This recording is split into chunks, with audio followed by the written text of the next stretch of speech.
Now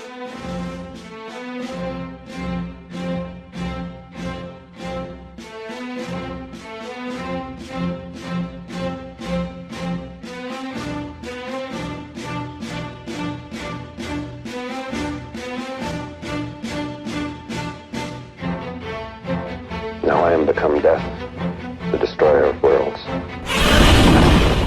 Hey guys, welcome to Entertainment Talk Nation. This is Rob. This video, we're going to do Godzilla 30 for 30! Yes! Yes! Godzilla 30 for 30 is back on ETN. We are going to do 30 Godzilla videos for 30 days. Wait, let me rephrase that. We're going to try and do 30 Godzilla videos for 30 days. And it's not that I don't have the topics. I have the topics. But you guys know with my crazy schedule and all the crazy stuff going on that, you know, I'm going to have, it'll be a little bit tough to probably nail it in 30 days, but I'm going to try. So this might be more like a 30 for 45. You know what I mean? So, but we'll see. We'll see how things go. We're going to kick things off with a topic I thought about when I recently saw this movie, and this is Godzilla versus the Smog Monster, and how I feel after viewing it recently again with my son, because, you know, there's certain movies he hadn't seen yet. This movie was really ahead of its time. It really, really was ahead of its time. When you look at the message of the movie, obviously pollution was the big theme of the movie, and during the 70s, there was a big movement for that, you know, nature and stuff like that, and taking care of the earth. That's kind of when that movement really started to happen. But within that theme, I kind of feel like this movie, it was very different from a lot of the other Godzilla movies prior to it, you know, and even after it. You know, when you think about the Heisei series, those movies are pretty dark. You know, Godzilla vs. Biollante, fairly dark, you know, and certain things happen in that movie that you hadn't seen happen before, or you only saw happen once. For example, when Biollante pierces his hand, he starts bleeding.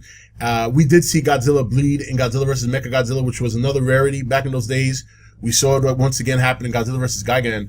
But very rarely did you see that stuff was kind of here and there, you know. When you look at Godzilla versus the Smog Monster was actually, when you sit back and think about it, a fairly terrifying monster. Not only did he pollute everything he touched, but think about some of the scenes that took place in that movie. For example, when he's flying above, it was flying through the sky, and he passes across, like, you know, a group of people, and they turn into skeletons. I mean, that was insane. And when you really look back at some of the Godzilla movies, you really didn't see too much happen to people. You know, they'd run. You could easily assume that if a monster was trudging through a city, people were getting crushed, but you didn't see it. So to actually see a monster have an effect directly on the humans was fairly new at that time. And it gave me a whole different perspective for the movie, because as goofy as some of the scenes were, like Godzilla flying, everything related to Hedorah was fairly dark for that kind of movie, for a Godzilla movie. And it was a very contrast. You know, when you did see Hedorah, again, darkness, the pollution, people turning into skeletons, the man who had the, you know, all over his face after touching him, how Hedorah started and what he transformed it into, his different forms, you know, just his effects on people or places surrounding him was pretty dark. And then on the Godzilla end, you had a complete flip. You know, the happy music, the flying, people, Godzilla playing the hero, all that kind of stuff. And it was such, you know, I look back at it now, I'm like, wow, this was really just kind of ahead of its time. I think if Godzilla versus Hedorah had come out in the 90s with the Heisei series, and obviously the effects would have been a little bit different, a little bit more updated. The storyline might have been taken a little bit seriously, because the Godzilla during the Heisei series was more like an anti-hero. He wasn't a direct hero.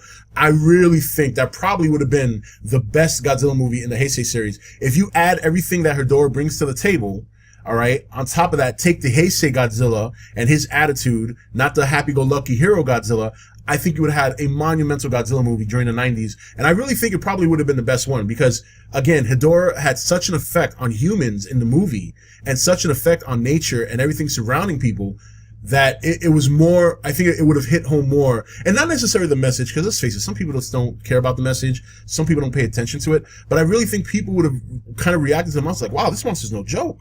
This monster's serious. This monster's like killing people. Like, people are actually turning into skeletons. People are like dying of choking on acid. You know what I mean? And some of the things that Hedorah did in the movie too was just so different. Like when you see this, when he drops the sludge, you know what I mean? And when he's in the street and he's kind of like just consuming things around him, and you see all the cars getting like sucked up.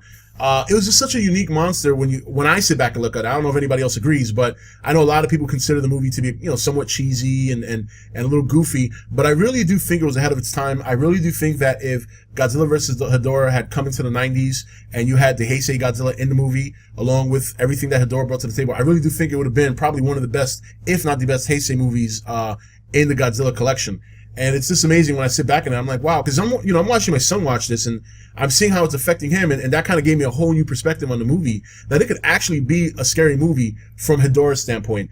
And it really does elevate Godzilla into the hero status in the movie, because there's so contrast, it's just so different when the two monsters are on screen. Godzilla had the music, he got the flying, he's saving people and all this and all that, while Hedorah is just wreaking havoc on everyone and killing people, and you could actually see it happen, which is something that we did not see very much, if at all, during the Showa series. So, what do you guys think about Godzilla Hedorah? If you get a chance, go take a look at the movie again, look at it from a different perspective, and tell me if you can find some things in the movie now that maybe you didn't notice before that you think could make it a better movie had it been released during the Heisei series.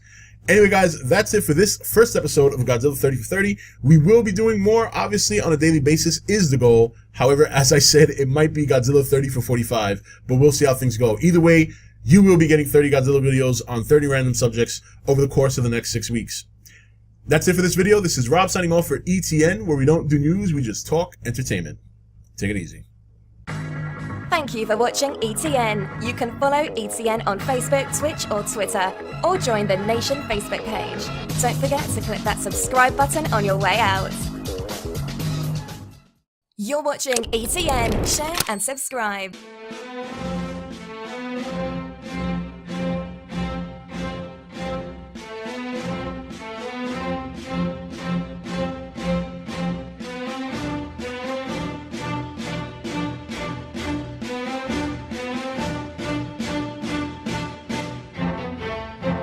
Now I am become death, the destroyer of worlds.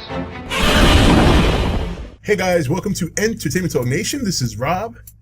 This video, we're going to do Godzilla 30 for 30! Yes! Yes! Godzilla 30 for 30 is back on ETN.